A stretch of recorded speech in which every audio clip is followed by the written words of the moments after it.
There is a door in the woods. It is opening.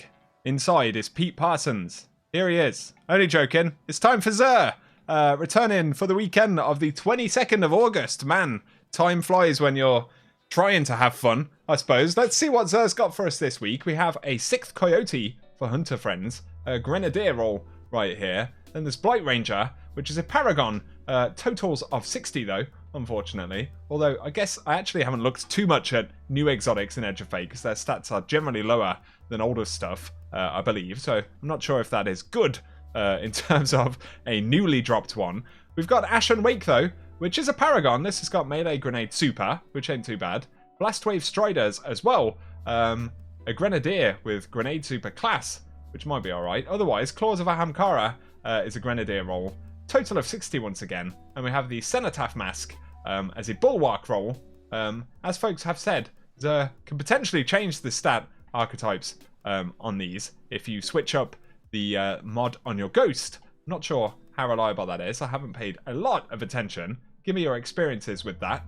Otherwise, there are exotic class items available on a weekly basis now, which is nice. Then to the strange gear offers, we've got Hawkmoon.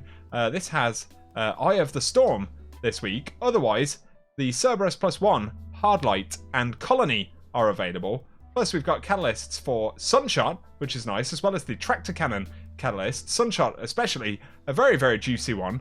I'm not sure if Sunshot is actually featured this season. I haven't used it since Edge of Fate dropped, but good to grab if you don't have it, for sure. Otherwise, for legendary stuff, we've got Duty Bound.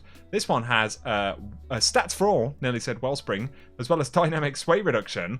Otherwise, we've got the Locus Locotus, which is Surplus, and Box Breathing, which might be alright. There's Cold Denial, which has got Enlighten Action, and Desperado, which actually isn't too bad of a roll, maybe for PvP stuff. Otherwise, Timeline's Vertex has got Autoloading Holster, and why can't I remember the name? Demolitionist.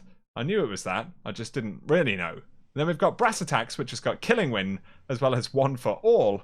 As well as Forbearance. Wow, the day that Zer sells Forbearance. This one has Disruption Break and Golden Tricorn. Give me your thoughts on that. Otherwise, we've got the Sail Spy Pitch Glass, which has got Rapid Hit and Swashbuckler.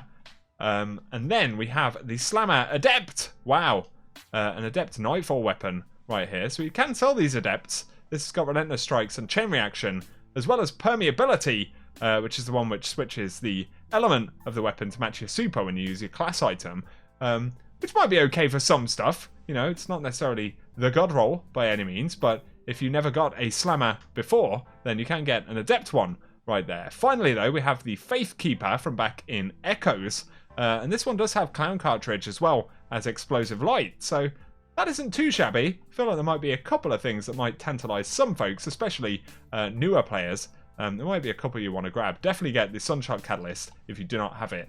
That's an absolute must. For the strange gear offers, though, we've got Ascendant Alloy, Cores, as well as Glimmer, and Raid Banners available this week if you need to grab any of those. I might grab some Enhancement Cores while I can, because I'm burning through them at a ridiculous rate, getting builds and all this armor leveled up and all that kind of stuff at the minute. It's very, very expensive in this economy, it is safe to say. But there we go, guys. That is for this week. Have fun if you are jumping into Trials. Apparently, Cirrus Plaza is going to be the Trials map. Why don't we take a quick look at the portal while we're here? We've got, for today at least, K1 Logistics, which has got TechSec Mark featured. Otherwise, I won't even look at Fire Team Ops. Most players, if you can go in there and have fun, if you're, you know, maybe around 300 power or something, enjoy.